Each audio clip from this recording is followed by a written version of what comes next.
Everyone, welcome to our channel Ghar Se Gurukul.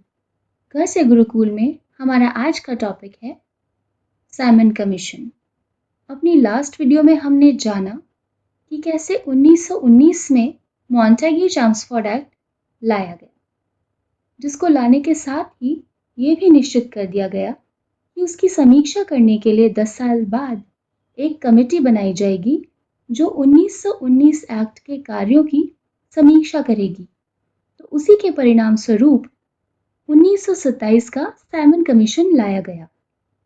हालांकि committee 10 साल बाद बनाई जानी थी, यानी कि 1929 में, लेकिन उसे 2 साल पहले ही बना दिया गया। इसके कारण ये थे कि मिड 1920 में ब्रिटेन की रूलिंग लिबरल पार्टी को आने वाले इलेक्शंस में अपनी हार का डर सताने लगा और पार्टी को लगने लगा कि अगर वो हार जाते हैं तो इंडिया की समस्या सुलझाने का मौका लेबर पार्टी को मिलेगा और लिबरल पार्टी को लेबर पार्टी में इसके लिए ज़रूरी अनुभव और परिपक्वता की कमी लगती थी। उन्हें ये भी लगता था कि लेबर पार्टी के हाथों में ब्रिटिश साम्राज्य के अधिकार सुरक्षित नहीं है।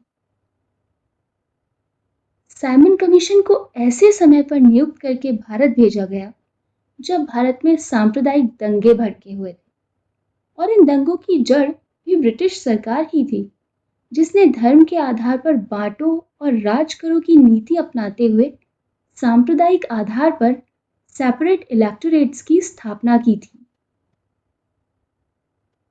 तो रूलिंग पार्टी चाहती थी कि कमीशन हिंदुस्तान और हिंदुस्तानियों के बारे में नेगेटिव विचारधारा के साथ ही वापस लौटे, जिससे कि रूलिंग पार्टी यानी लिबरल पार्टी ये जता सके कि हिंदुस्तान की समस्या बहुत बड़ी है और उसे सुलझाने में उन्हें बहुत परेशानी का सामना करना पड़ रहा है, और ये भी कि हिंदुस्तान की समस्या सुलझाने के लिए उनके जैसी किसी अनुभवी पार्टी की ही ज़रूरत है।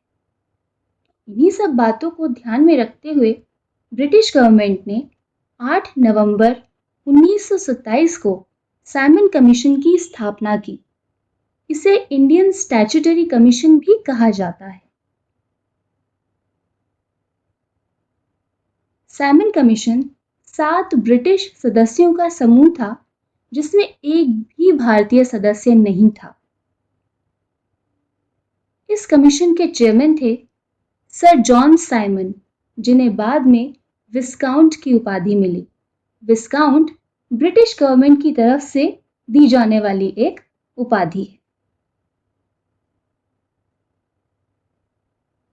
सर जॉन साइमन के अलावा दूसरे सदस्य थे Donald Howard, Harry Levy Lawson, Vernon Hartshorn, George Lane Fox, Edward Cadogan और क्लीमेंट एटली, जो कि लेबर पार्टी से थे।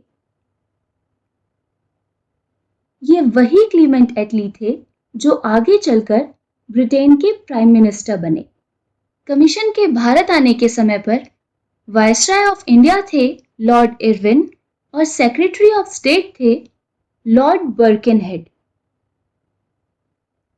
साइमन कमीशन 4 फरवरी 1928 को 1919 एक्ट की समीक्षा के लिए भारत पहुंचा।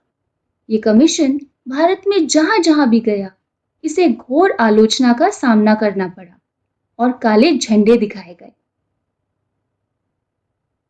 उस समय की भारत की दोनों बड़ी political parties, Indian national Congress और मुस्लिम लीग ने इसका बहिष्कार किया, क्योंकि भारत के हालातों का जायजा लेने के लिए बनाई जाने वाली इस कमेटी में एक भी भारतीय मेंबर नहीं था।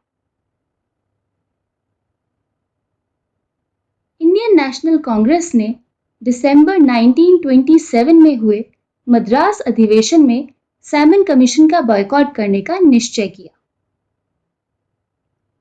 साइमन कमीशन 30 अक्टूबर 1928 को लाहौर पहुंचा, जहां उसके स्टेशन पर उतरते ही उसे काले झंडे दिखाए गए और साइमन गो बैक का प्रसिद्ध नारा लगाया गया।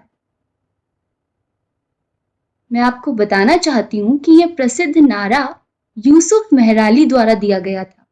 यही नहीं, क्विट इंडिया का नारा भी यूसुफ मेहराली ने ही दिया था। तो लाहौर में जब ये कमीशन पहुंचा तो इसका विरोध करने वाले समूह का नेतृत्व किया लाला लाजपत राय जी ने, जिन्होंने पंजाब लेजिस्लेटिव असेंबली में फरवरी 1928 में कमीशन के विरोध में प्रस्ताव भी लाया था। लाहौर में कमीशन के विरोध में जुटी भीड़ को हटाने के लिए, ताकि कमीशन के सदस्यों को वहां से निकलने का रास्ता मिल सके, वहां जुटी भीड़ पर लाठीचार्ज किया गया। इस लाठीचार्ज में लाला लाजपत राय जी को बहुत चोट आई और इसी कारण 17 नवंबर 1928 को उनका देहावसान हो गया।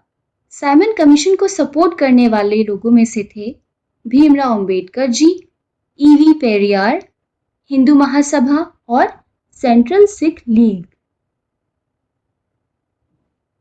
साइमन कमीशन की रिपोर्ट मई 1930 को 2 भागों में प्रकाशित हुई।